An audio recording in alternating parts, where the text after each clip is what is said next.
ఈరోజు డిబేట్ లో మనం ముందుగా పార్టీ ఫిరాయింపు ఎమ్మెల్యేల వ్యవహారం తెలంగాణలో రచ్చ రాజేస్తుంది. ఈ అంశం గురించి మాట్లాడే ప్రయత్నం చేద్దాం. సో తెలంగాణలో పార్టీ ఫిరాయింపుల ఎమ్మెల్యేల వ్యవహారంపై మొత్తంగా కొలిక్కైతే వచ్చినట్టుగా కనిపిస్తుంది. స్పీకర్ ఇటు కడియానికి సంబంధించి అటు దానంకి సంబంధించి కూడా నిర్ణయాన్ని అయితే వెలువరించారు. వారు పార్టీ మారినట్లు ఎక్కడా తనకు అనిపించలేదు, ఆధారాలు లభించలేదు కాబట్టి దీన్ని డిస్క్వాలిఫై చేస్తున్నట్టు కూడా చెప్పారు. రేపు సుప్రీంకోర్టులో విచారణ ఉంది. ఈ రోజు మొత్తంగా స్పీకర్ అయితే నిర్ణయాన్ని వెలువరించిన పరిస్థితి. అసలు స్పీకర్ తీర్పుపై దానం నాగేందర్, కడియం శ్రీహరి ఏమన్నారో కూడా మనం తెలుసుకునే ప్రయత్నం చేద్దాం. స్పీకర్ తీరుపై దానం నాగేందర్, కడియం శ్రీహరి స్పందించారు. అనర్హత పిటిషన్ల విచారణ ఎదుర్కొన్న 10 మంది ఎమ్మెల్యేలు కూడా మొత్తంగా క్లీన్ చిట్ వచ్చేసింది. సో స్పీకర్ నిర్ణయంపై దానం, కడియం ఇద్దరు కూడా సంతోషం వ్యక్తం చేశారు. స్పీకర్ నిర్ణయం ఒకవైపు అటు బీఆర్ఎస్, బీజేపీ వ్యతిరేకించిన పరిస్థితి, మొత్తంగా ప్రజాస్వామ్యం కూని అయిందంటూ కేటీఆర్ అయితే విమర్శించారు. సో ఇదే అంశానికి సంబంధించి అసలు దానం ఏమన్నారు, దానం స్పందన ఏ విధంగా ఉంది, అదేవిధంగా కడియం ఏమన్నారు, ఈ ఇద్దరి స్పందనను మనకు అందించేందుకు మా ప్రతినిధి స్వామి సిద్ధంగా ఉన్నారు. స్వామి నుంచి ముందుగా దానం ఏం మాట్లాడారో ఏంటో తెలుసుకునే ప్రయత్నం చేద్దాం. స్వామి. నాగేంద్ర మనం తెలుసుకుందాం. సార్ చెప్పండి, ఒకవైపు మీ మీద ఈరోజు స్పీకర్ మీ మీద వేసినటువంటి పార్టీ ఫిరాయింపుల పిటిషన్లు డిస్మిస్ చేశారు, మీకు క్లీన్ చిట్ ఇచ్చారు. మీ మీద వేటు పడతా అనుకున్న వారికి చాలా మందికి కూడా ఆశాభంగం ఏర్పడ్డది. ఇప్పుడు మీరు ఏం చెప్పదలుచుకున్నారు? స్పీకర్ ఇచ్చినటువంటి నిర్ణయం ఎలా చూస్తున్నారు? ఇప్పుడు స్పీకర్ గారికి మేము స్పీకర్ గారి జ్యూరిడిక్షన్లో అయిన పరిధిలో మేము పార్టీ వ్యతిరేకంగా ఎక్కడ పనిచేయలేదు. రెండోది, నేను పార్లమెంట్ పోటీ చేసింది ఒక సిటిజన్ ఆఫ్ దిస్ కంట్రీగా నా ఫండమెంటల్ రైట్ కింద నేను పోటీ చేశాను. అక్కడ నా సభ్యత్వాన్ని నేను నమోదు చేసుకోలేదు, ఇక్కడెక్కడ విత్డ్రా చేసుకోలేదు. రెండో పాయింట్ ఏంటంటే, వీళ్ళకి ఆశాభంగము కలగకంటే ముందు వీళ్ళు గతంలో చేసింది ఒకసారి గుర్తు చేసుకోవాలి. గతంలో శ్రీనివాస్ యాదవ్ గారికి మినిస్టర్ ఇచ్చినప్పుడు కానీ, సబితా ఇంద్రారెడ్డి గారికి మినిస్టర్ ఇచ్చినప్పుడు కానీ వాళ్ళు దాన్ని జస్టిఫై చేసినప్పుడు అది జస్టిఫికేషన్ అయితే అది జస్టిఫికేషన్ కాదా, అది ఆలోచించాలి వాళ్ళు. రెండోది ఏంది, స్పీకర్ గారు మేము ఇచ్చిన అఫిడేవిట్ని మా కౌన్సిల్ ఉన్నటువంటి మా సీనియర్ అడ్వకేట్స్ అయినటువంటి సంఘవి గారు కానీ, నిరంజన్ రెడ్డి గారు కానీ, లేకపోతే ఇతర మా వెంకటేష్ గారు కానీ, సీనియర్ కౌన్సిల్ హైకోర్టు కానీ, వాళ్ళు అంత క్షుణ్ణంగా పరిశీలించి నేను పోటీ చేసిన దానికి జస్టిఫికేషన్ ఎలా చేయొచ్చు అనేది ఆయన లిఖితపూర్వకంగా మేము అఫిడేవిట్ సబ్మిట్ చేశాం. ఆ అఫిడేవిట్ని పరిగణలో తీసుకొని స్పీకర్ గారు నిర్ణయం ఇచ్చారు. కాబట్టి స్పీకర్ గారి నిర్ణయం తప్పు పట్టే అటువంటి అధికారం వాళ్ళకి లేదు. రెండోది ఏంటంటే, మా కౌన్సిల్ వారు ప్రిపేర్ చేసినటువంటి ఒక అఫిడేవిట్కి నేను వారికి ధన్యవాదాలు. మా యొక్క అఫిడేవిట్ని కన్సిడరేషన్ చేసినందుకు స్పీకర్ గారికి ధన్యవాదాలు తెలియజేసుకుంటూ, అదేవిధంగా వీళ్ళు ప్రధానంగా ఆలోచించాల్ది రెండే ఇష్యూస్. వీళ్ళు గతంలో చేసినటువంటి విషయాలను మర్చిపోయి ఎంతసేపు స్పీకర్ గారు అనడం కానీ, లేకపోతే మా మీద వేటు పడుతుందని కానీ, లేకపోతే ఎలక్షన్స్ వస్తాయి కానీ ఎలక్షన్స్ వస్తే భయపడ్డాడు, ఎలక్షన్ వస్తే భయపడాల్సింది వాళ్ళు. మీరు కేవలం మీరు బీఆర్ఎస్ నుంచి గెలిచి కాంగ్రెస్ బీఫామ్ తీసుకున్నారని ఒకే ఒక పాయింట్ ఆఫ్ నిలబడుతున్నారు. ఈ బీఫామ్ ఇష్యూని మాత్రమే వాళ్ళు కార్నర్ చేస్తున్నారు. దీని నిజంగా చట్టం ముందు నిలబడుతున్నారు. బీఫామ్ అనేది మెంబర్షిప్ తీసుకున్నట్టు కాదు, వాళ్ళకి తెలియదేమో. రెండోది ఏంటంటేనేమో, ఒకటి ఆలోచించాలి, ఎప్పుడే కానీ ఒక వ్యక్తి యొక్క ఇది రాజ్యాంగం ఇచ్చినటువంటి హక్కుల మీద వాళ్ళకు క్వశ్చన్ చేసే అధికారం లేదు.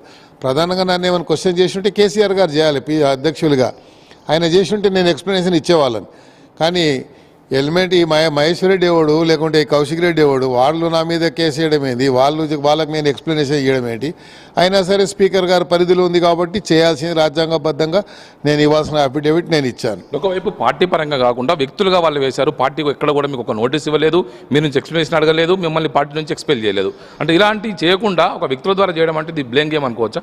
అదే కదా, వీళ్ళు వాళ్ళ టార్గెట్ ఏంటంటే ఎంతసేపు బ్లేమ్ చేయాలి, సీఎం గారిని, ముఖ్యమంత్రి గారిని టార్గెట్ చేసి ముఖ్యమంత్రి గారిని బ్లేమ్ చేయాలి, ముఖ్యమంత్రి గారిని విమర్శించడానికి ఇది ఒక ఆయుధాన్ని వాడుకొని ఇది ఒక వెపన్గా అనుకున్నారు. ఇవరికి ఖైరతాబాద్ ప్రజలకు మీరు మిమ్మల్ని గెలిపించి నమ్మకంతో గెలిపిస్తున్న ఖైరతాబాద్ ప్రజలకు మీరు ఏం చెప్పాలనుకుంటున్నారు? మీ మీద చాలా మంది పోటీ చేయాలని ఆశలు పెట్టుకున్న వారికి ఏం చెప్పాలనుకుంటున్నారు? అడ్రస్ లేని వాళ్ళు చాలామంది ప్లాన్ చేసుకుంటారు. వాళ్ళ అడ్రస్ ముందు కింది స్థాయిలో చూసుకోమని చెప్పు. నా స్థాయికి దగ్గర నాయకుడు హైదరాబాద్లో లేడు, దేవుడు దవాలు ఇప్పటి వరకు ఉండడని కూడా అనుకుంటున్నాను. ప్రజలకు ఏం చెప్తారు? ప్రజలకు నా నియోజకవర్గం ప్రజలు రెడీగా ఉండే, అన్న ఎప్పుడు ఎన్నికలు వస్తాయి చెప్పు, మేము రెడీగా ఉన్నామని చెప్పారు. నాకంటే ముందు వాళ్ళు అంతా రంగం సిద్ధం చేసుకొని పెట్టుకున్నారు. రకరకాల ప్లానింగ్లు జరిగినాయి నా వెనుక. అన్ని ప్లానింగ్లకు వాళ్ళకంటే అడ్వాన్స్ ప్లానింగ్ నా దగ్గర ఉంటుంది ఎప్పటికీ. ఆ ప్లానింగ్ నేను చేసుకొని పెట్టుకున్నాను.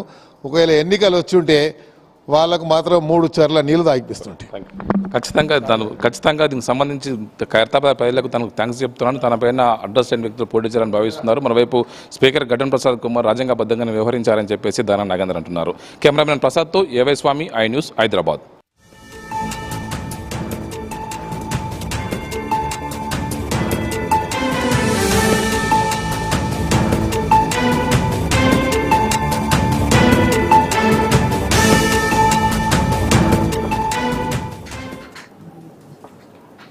రైట్, ఇక స్పీకర్ నిర్ణయానికి సంబంధించి దానం నాగేందర్ ఏ విధంగా స్పందించారో మనం ఐ న్యూస్ స్క్రీన్ పై చూసాం. మొత్తంగా స్పీకర్ నిర్ణయాన్ని స్వాగతిస్తానన్నారు దానం నాగేందర్. పార్టీ అధిపతి ఎవరైతే కేసీఆర్ ఉన్నారో, కేసీఆర్ తనను వివరణ అడిగితే ఖచ్చితంగా వివరణ ఇచ్చేవాడిని. బీఫామ్ కి సంబంధించైనా, పార్టీకి మారటానికి సంబంధించైనా, దేనికి సంబంధించైనా అపోహలుంటే నేను కేసీఆర్ కి వివరణ ఇస్తా, కానీ చిన్నసాయి నాయకులకు నేను వివరణ ఇవ్వను. ఖైరతాబాద్ ప్రజలకు ఎప్పుడు దానం నాగేందర్ అండగా ఉంటాడు. ఒకవేళ ఉప ఎన్నిక వచ్చినా మరలా అక్కడ దానం నాగేందరే గెలుస్తాడు. హైదరాబాద్ లో దానం నాగేందర్ ని కొట్టేంత నాయకుడు రాలేదు, ఇప్పటి వరకు రాడు అంటూ కూడా చెప్పిన పరిస్థితి. మొత్తంగా స్పీకర్ తీరుపై అయితే దానం నాగేందర్ సంతృప్తి వ్యక్తం చేశారు. సో ఎవరు ఎన్ని అపోహలు క్రియేట్ చేసినా, సో రాజ్యాంగబద్ధంగా స్పీకర్ వ్యవహరించారు. నాపై ఎన్ని కుట్రలు జరిగినా నేను వాటన్నింటినీ కూడా రాజ్యాంగబద్ధంగానే ఎదుర్కొన్నానంటూ అటు దానం నాగేందర్ చెప్పిన పరిస్థితి. మొత్తంగా ఫిరాయింపు ఎమ్మెల్యేల వ్యవహారం అయితే తెలంగాణలో హాట్ టాపిక్ అయింది. సో మిగతా 8 మందిది ఒక ఎత్తు అయితే, ఇటు దానం నాగేందర్ కడియంకి సంబంధించి ఖచ్చితంగా అనర్హత వేటు పడుతుంది అనుకున్న టైంలో స్పీకర్ అయితే నిర్ణయాన్ని వెలువరించారు. వీరిద్దరికి కూడా క్లీన్ చిట్ ఇచ్చారు. మొత్తంగా 10 మంది ఎమ్మెల్యేలకు కూడా క్లీన్ చిట్ వచ్చేసింది. So Danam Nagender clear cut గా చెప్తున్నారు, సో నేను బీఫామ్ తీసుకున్నాను, బీఫామ్ తీసుకున్నంత మాత్రాన పార్టీ సభ్యత్వం తీసుకున్నట్టు కాదు. సో ఈ రెండింటికి కూడా వాళ్ళు తేడా తెలుసుకోవాలంటూ దానం నాగేందర్ చెప్పిన పరిస్థితి.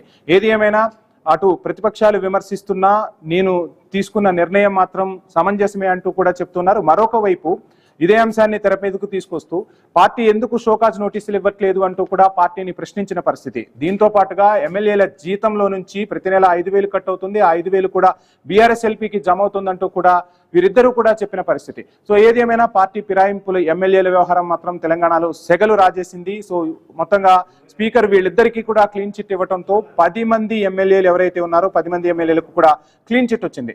తర్వాత ఏం చేయబోతున్నారు, నెక్స్ట్ స్టెప్స్ ఎలా ఉండబోతున్నాయి, సుప్రీంకోర్టులో ఈ అంశాన్ని మరలా రేస్ చేస్తారా, మరొక పిటిషన్ దాఖలు చేయబోతున్నారా ఏంటి అనేది అయితే చూద్దాం. సో దీనికన్నా ముందు కడియం ఏమన్నారు, కడియం ఏ విధంగా స్పందించారు స్పీకర్ నిర్ణయానికి సంబంధించి అప్డేట్స్ చూసే ముందు ఒక షార్ట్ బ్రేక్.